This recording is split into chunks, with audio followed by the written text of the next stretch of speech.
All right, guys, another day, another rifle. This is just a budget mid-length Palmetto upper. I think it's just their cheap. It's either their Freedom. I think it's their Freedom line. Palmetto lower, Sig. Which one of that? One of the Tangos, I think. The Sig Tango MSR on top. Dad just needed a daytime rifle. He does, pigs at night, but he just doesn't have a daytime setup. So shopped around a little bit, got some good deals on this. So we got kind of a complete upper. Just gonna zero it real quick, set him up for some daytime use. That way he doesn't have to always lug around the thermal. We'll just do a quick zeroing, shoot a couple groups, one with 55 grain trash and one with Winchester 62 grain. That shoots really good out of Dad's other rifle. So we're gonna hope that it just does okay in this as well, and he only has to buy one type of ammo because he's not like a sport shooter or like a recreational shooter. It's just it's just like farm management kind of stuff. So we'll get ripping real quick, set you guys up. All right, here we go. Let's just see if we're on paper first. This is just 55 grain trash. Well, first we'll see if it blows up or not. Palmetto being Palmetto, love those guys, but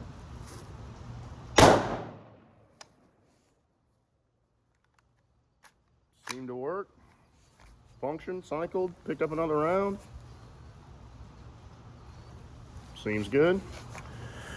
Make sure my dog's not in the way. Come on, dude. He's all right. He's over there. So this is a 1 to 6. We'll just crank this guy to 6. That is a mil spec trigger, or worse, like mil spec negative. And I don't think, it's hard to tell because all my rain is on the paper.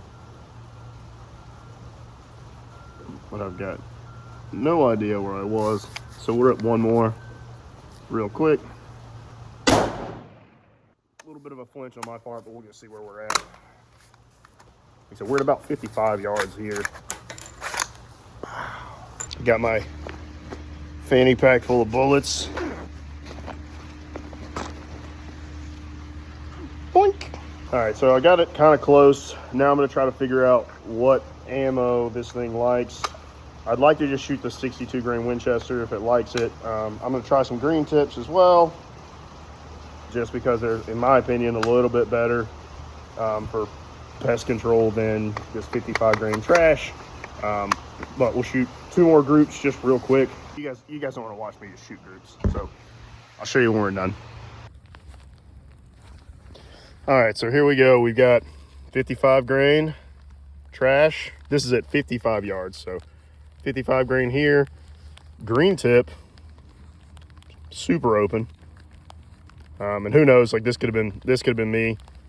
And then here is the Winchester 62 grain.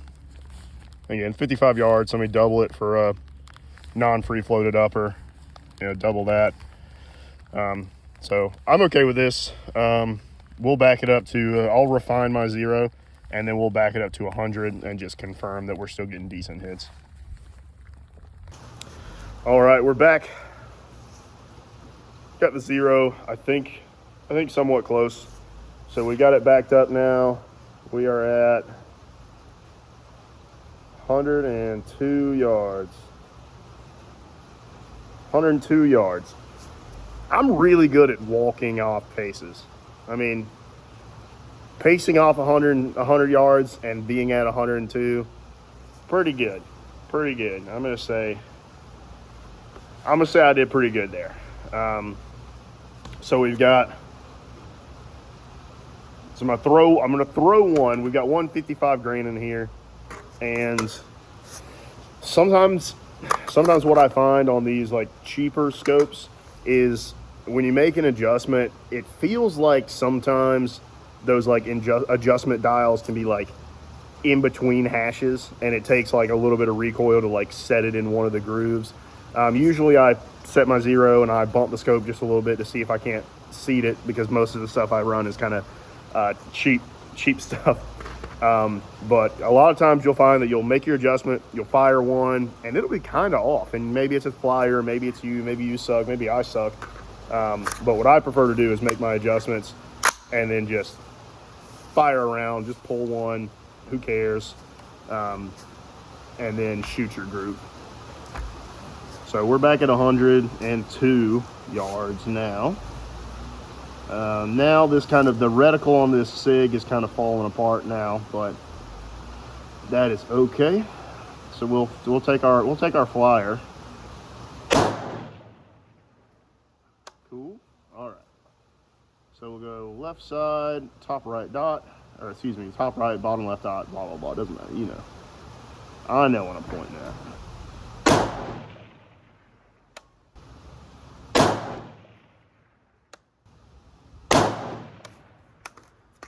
All right, let's go take a look. I have my spotting scope, but my spotting scope doesn't really cut it. TBH. All right, here we are. We're back at 100 yards, and this is what we're getting. I pulled one, I felt one go bad, so I fired a 4-shot group, and this is at 100 yards, you know, just a scooch low, pretty good left to right. So this 62 grain Winchester, I'm not displeased with that. I'll probably leave it. I might back this target up just a little bit more, just to, you know, make sure that my zero makes more sense. A little bit farther shot, but I'm pretty happy with this setup, especially for how little it costs. And when I say I'm good at walking them off, I do mean it. I just walked off what I thought was 150, and per this rangefinder, I'm at 150.5. So if you ever need a survey done, don't call the survey guy, just call me and my perfectly calibrated walkers. So we're back at 150. I'll throw a little string down there, just make sure everything's good, everything's snug, and then we'll call it a day with the 62 grains. We're really getting to the kind of the end of the usefulness of this reticle in regards to like precision shooting. It doesn't have crosshairs like a chevron. It just has a dot, and the dot is pretty big. I'll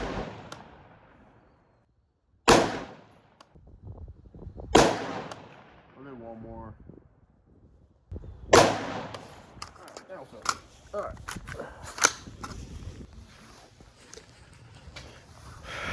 I think we're gonna take the truck, scoot out there, 155, check the target, snag it, and then we'll pack it up. Dad's gun will be sighted just how he likes it. And, well, he doesn't care, but it'll be sighted and it'll work. And then he can shoot as many pigs as he wants. All right, I don't know why I'm still wearing these. I'm still wearing them because it's cold. And they make my ears toasty. Ugh, toss these back in the truck. Beautiful tourmaline green OBS. Maybe the perfect farm truck. But here we are. You can't see it.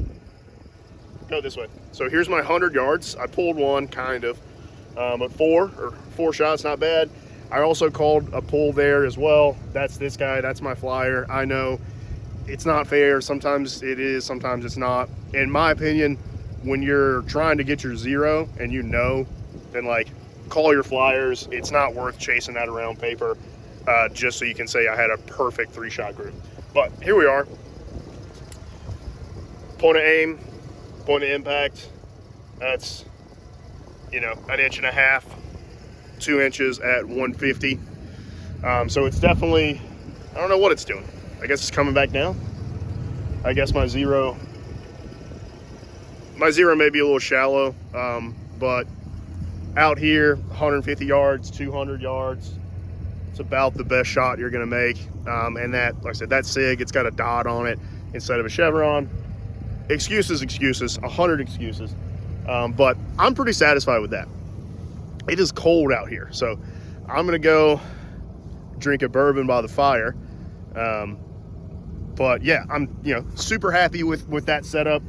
Very chill. And for someone like my dad who just like doesn't care, you know, like he doesn't care if it's 5 MOA or 4 MOA, as long as he can, you know, as long as he can control the pests on the farm, he doesn't really care. Very affordable Palmetto setup. 6 hours kind of becoming the the king of budget optics, in my opinion. You know, it used to be Vortex, but I think that Sig's doing the best currently.